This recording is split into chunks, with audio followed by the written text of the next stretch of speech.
Okay. Yeah, welcome to another episode of the Game Changers. I'm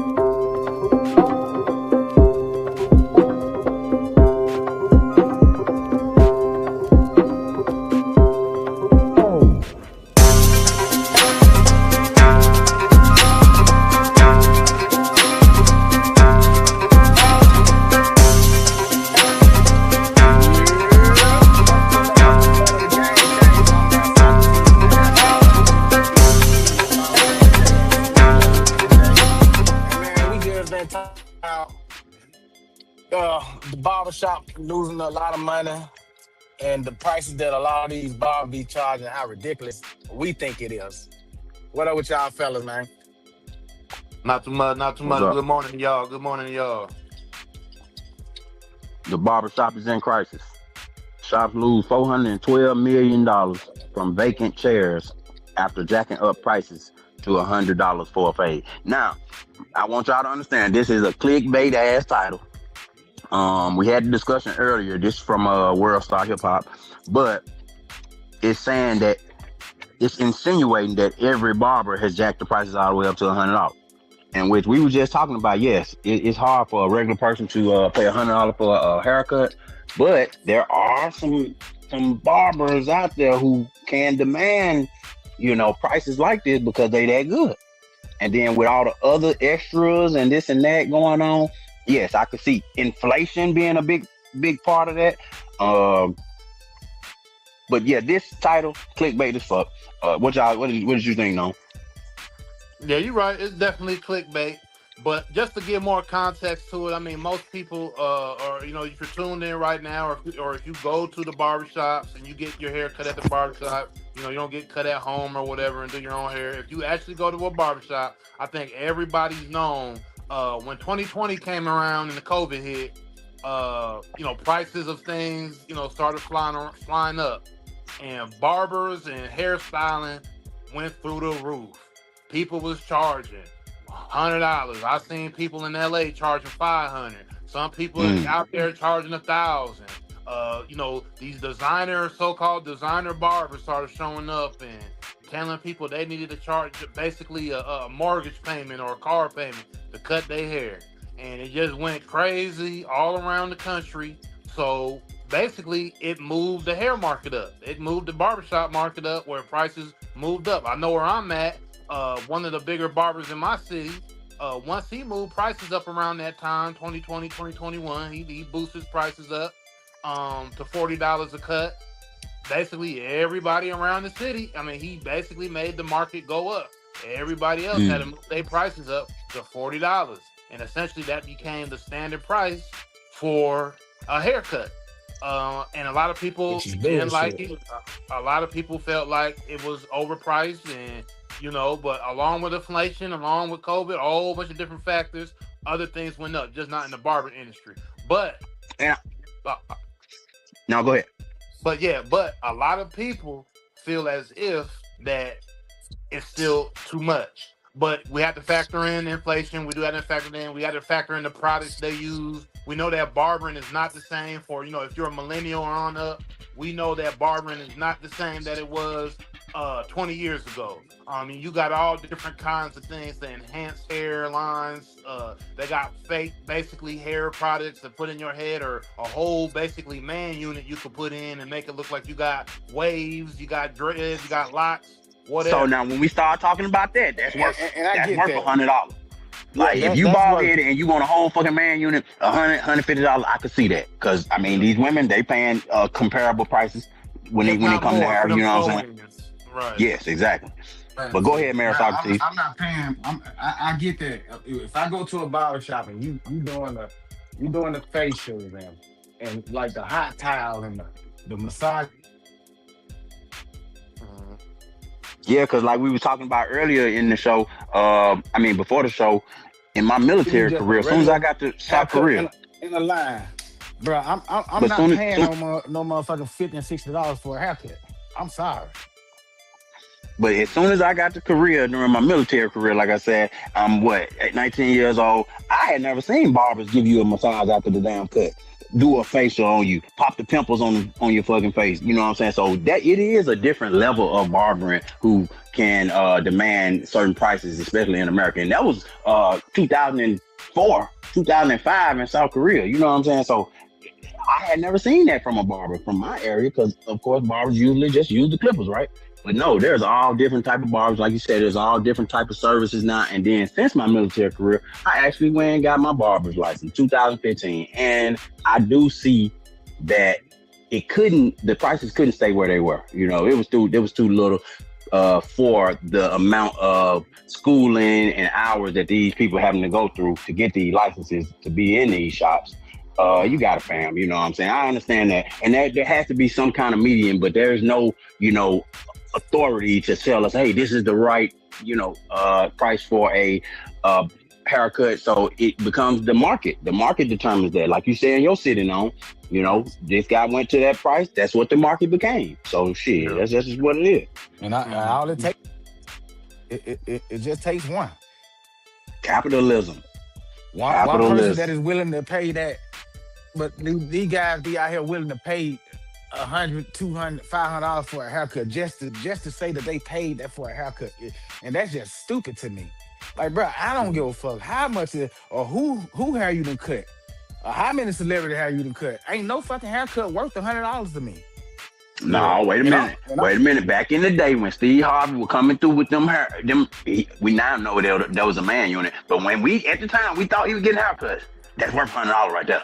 Whatever he was doing, that was worth $100 Miroslav. But he just had a crisp line, nigga. That wasn't worth no $100. Man, that was the crispiest line in history, bro. What are you talking about? It was. But me for example, I'm bald. Now, if I can go up in a barber shop and the motherfucker give me that Steve Harvey line right now today, I'll pay that nigga $100 for a motherfucking haircut. Because I'm bald. So that'll be a motherfucking miracle. Basically, that's what Steve Harvey was doing before we even knew it in the 90s. Yeah. He was doing that. And he became the standard for black men hairline, nigga. He was in the Black Hair magazine. Exactly. Yeah. With a man unit. So his barber deserved whatever he was getting. Cause he kept that secret for a long time. And man, he did. I don't think Steve Harvey had the crispiest line in the game. I don't think that became common knowledge until a few years ago. Like, literally. I think that secret just came out. So I get that long ago. But yeah, the price has got to go. The price has got to go. Yeah. Go ahead, no. Yeah, but I also want to say, we do have there are different levels of barbering. We were talking about that as well, before the show started. There's different levels of people with these clippers, and there are competition. There's people who have won awards that, city to city, state to state, some worldwide championships that are just, they do their thing with those clippers. So they do have a clientele, maybe a celebrity clientele, maybe a higher end clientele within their city, whatever the case may be, to where they actually can put those prices to those levels, and people are like, oh, okay, I will pay that much money. I will go and see that person, because they feel that they have the standard and they have the expertise to be able to charge that amount of money. Now, to a lot of people, that is what kind of messes up the market, like we've been saying. And also, just to put a little segue in there, is also it's the barbershop culture, especially within the black community. The barbershop culture, I think, has changed a lot, because you used to be able to just go right up and do a lot of walk-ins. I think walk-ins a lot of times have been taken away as well after 2020. Most of this digital check-in, because I know where I go now, there ain't no walk-ins. You got to go in, you go onto the app, or you go onto their site and you book through that, right? So you go in, just go in and get your cut. Whereas back in the day when we were younger, we was going in with our parents to the barbershop, or your uncles or your family members would take you. There was that vibe of community within the barbershop. So people are sitting around talking, Jones, and not saying it don't happen now, because it still does, but I feel like that element has started to leave, because everything about the bag, it ain't about as much as community and all that, because the barbershop in the black community is a staple. Like, people go there to get their haircut, the talk slit, a whole bunch of other stuff going on other than just haircutting. So Mm-hmm. that's why, you know, when you raise these prices, you do certain things, you kind of take what is important in our community kind of away sometimes because we Yeah, just that focus on money. nostalgia. That Right. nostalgia is gone. That shit is gone. I used to go to the barbershop with my dad every Saturday morning. Like, it was clockwork. Well, not every Saturday morning, every 2 Saturdays. So it was, you know, it was a thing. And that was a different time in barbering too. Like you say, that's when the barbers had that cowhide on the side right there, and he sharpened up his manually sharpening up his razor and stuff like that. But yeah, it has changed, and this is why this conversation is kind of like polarizing because, like you said, in the black community, yeah, the barbershop is like, that's kind of like where you learn sports. That's where you learn about politics. That's where you learn about everything. And that's from other men for everything. Mm-hmm. From other men, no women too much. You know what I'm saying? It's really a spot for men to kind of congregate and you know, kind of kick game and talk about life. So yeah, it was a place where you can go and sit and be a man and talk man talk and not have to worry about a woman or getting back to your woman. Yeah. Mm-hmm. That's a barbershop had a lot to do with that, you know, but now we got people pulling up and, you know, y'all come to you, man. I come to you for $250. You know, $250, I come to you, you know, I'll make sure you're right, I'll get you right. You know, or, you know, I'll pull up, I got a van, cause you seen I know you probably seen them online, but you know, people, you know, stunting out the vans, you know, the work vans. Yeah, mobile barbershop, yeah, for sure. Yeah, mobile barbershops pulling up. So, you know, that mystique of what we grew up to, you know, it's not there anymore. So I think that kind of play a part too, man. Like with, you know, people not liking the price rent, you know, going up and different things changing within the barbershop, man. But yeah, we just in that day and time, man. It's a part of the economy. It's just not cutting hair. It's just not stylists and barbering and all that. It's just a change of the guard with the way the economy is, especially here in America, man. You know. For sure. And it's just like I talked about earlier, it's just like a doctor. You're not paying a doctor for how fast he do his job. You paying him for his expertise and all those years that he went to school. So it's kind of the same when it comes to the barbering game, because in Texas you have to do 1,500 hours you know, schooling, and then you could do, you know, apprenticeship and other things too to become a master barber. But it's just you don't see that part, so you don't think that you're paying for that. But you know, and it might seem like an easy job, but then, man, I know barbers, you know, been there 20, 25 years, got carpal tunnel syndrome, got bad ankles, bad knees, bad back, and it's like, you know, so all of that plays into account. And I think barbers kind of did have to recognize their value, and some did push it all the way out of the woodwork, but for the most part, prices did have to go up. If you think about what a normal light bill is these days, you know what I'm saying? Like, and then you got these barbershops. Let's say you got three chairs in your barbershop. You got to charge to even pay some of these bills. So yeah. Now that cost goes on to the consumer, plus the inflation and all those things that we talked about. But yeah, barbering game, we at a total different stage in it. You don't go to the barber shop and watch Saturday morning football. You don't watch, you know what I'm saying, Monday night football at your barber no more. Like all that kind of stuff, that's over with. That's over with. And like I was saying, man, I get all, I get the pricing and everything.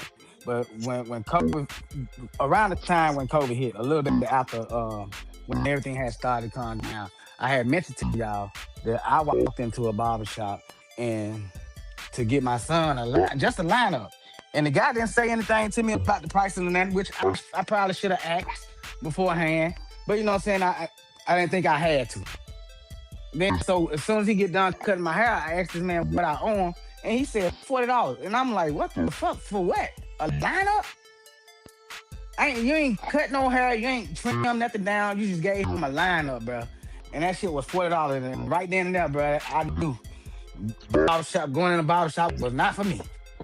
But back in the day, your barber was like a damn therapist or something, an older guy who had experience in life, and you know what I'm saying? Everybody kind of respected, right? Nowadays, your barber look like a rapper. Your barber got gold teeth. Your barber got, you know what I'm saying? The watch, the chain. Like, so that also plays into the perception because it's like, wait a minute, nigga, you getting too much money if you able to live this life. But of course, a lot of people fake it till they make it. But it's just the perception. You know, barbers are way younger now. Back in the day, you did not see no young ass barbers like that, unless they were just cutting on their own. But I'm talking about in the barbershop. Professional barbers nowadays are way younger. So, and like you said, it's a clickbait title that's posted up here. It actually is a real big growing profession because I'm pretty sure I saw an article on how fast the barbershop economy is growing. So, you know, there is two sides of it, of two sides of every story, or three sides depending on who you talk to. So, yeah, man. I go there. I go get my haircut. I wanted to stay at the prices that they at, and you know, I just hope they stay in an affordable range so people can enjoy their time to get their haircut. Cause especially as men, it's something that we enjoy when we know we can go get our haircut and then we can step out into the world and feel fresh and feel, you know, and add that confidence boost when we go out into the world. For sure. We can leave it there. Thanks for y'all for tuning in. PGC Podcast. Make sure y'all hit the Cash App. Like, share, and subscribe. Yeah, like, share, and subscribe. We'll be back this weekend with more shows.